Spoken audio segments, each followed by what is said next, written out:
Ooby Tooby, and happy Valentine's Day. So I've got my painting cloth down, so I'm going to do a painting for this week. I already marked it out. I wanted it to look like a heart donut, as inspired by some of the heart squishes I painted. So I'm going to start by painting the background red. And I actually started out just using full red. I thought this would be a cover well, because this is a high-end red paint I have. I was kind of surprised how streaky it was. Yeah, I'm trying to keep the outline, you know me. I like to keep the outlines crisp if I can. I gotta admit, this brush was nice for outlining and getting into the corners, but it's kind of stunk for putting the color down and like this. I did end up changing this. I did this first coat and then went to what I mixed darker red. I mixed it for when I painted those Christmas ornaments. I add more red to it, as you'll see in the next part. I was going to try and get it to look smooth, but it kind of looked like flames, so I went ahead and left it in the center since it's supposed to be a little donut-like thing. Okay. Oh, and the edges, which I always get off camera because I can't see them.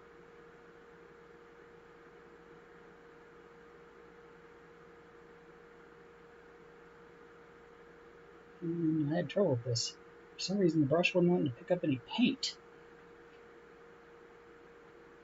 Okay, just keep painting. None of this really matters because I end up using a different color on it anyway.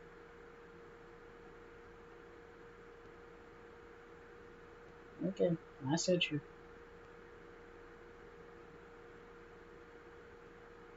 It's kind of nice to watch paint going on 410 speed. Yep, see, I went with darker, and now I'm using I decided to use my white acrylic marker to clean up the edges. Because I'm going to be painting this inside heart pink, and I thought covering up this darker red, it might work better. Turned out it really didn't matter. The pink actually covered up kind of well. And I did that off camera, so now, where's the pink? There we go. Nice little bubbly, gummy looking pink. And just paint the inside of the heart. I have to say, watching it as I'm painting it here, this pink looks lighter than it really is. And this looks like a real bubblegummy pink, and it actually is a lot darker, I think. Yeah, that is a lot darker than what that looks.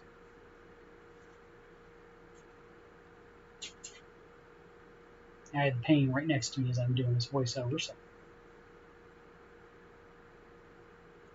did not notice that when I was editing this. Oh, I turned it upside down so I can get to the edges.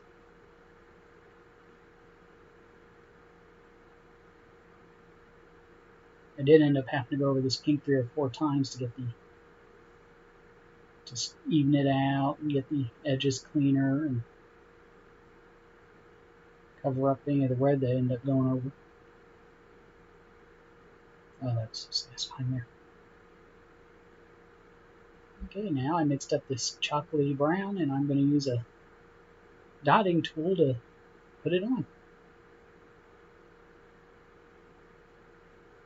And this took forever. I actually filmed drawing on the lines, but I realized you couldn't see them, and I ended up ignoring them anyway.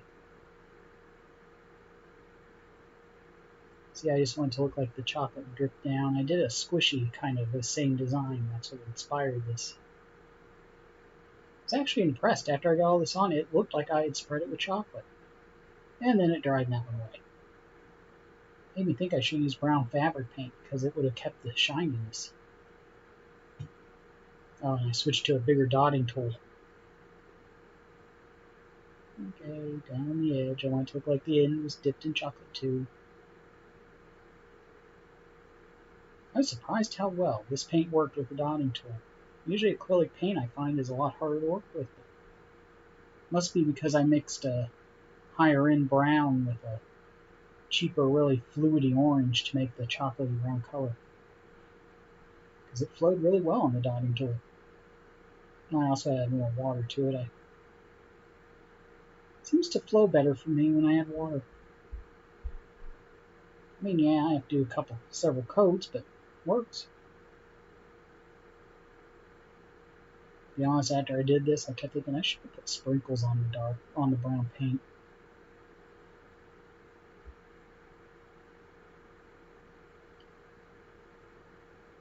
And then just dotting and dotting and dotting.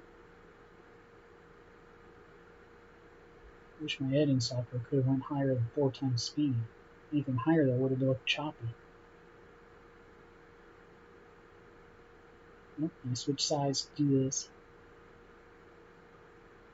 Now after I finished this off camera, I did an outline and did some more touching up on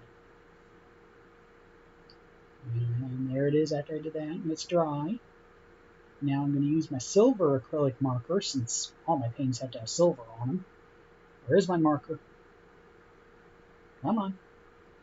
And I'm going to use this for highlights on the chocolate. And doing this part so I realized this paint wasn't fully dry. It looked it, but it wasn't. Oh well. Once I put the 3 coats of Mod Podge on it, you don't really notice. And I ended up using the silver marker to cover up anywhere where it turned out there was a bubble in the paint I didn't notice. And up here. And I'm looking at it. Yep, there's a bubble, so do one there, there's another bubble, do one there. Oh, there's a bubble, do one there. Trying to even this out. Make this a little longer. There's a bubble. And I'm looking for more. Thanks for watching.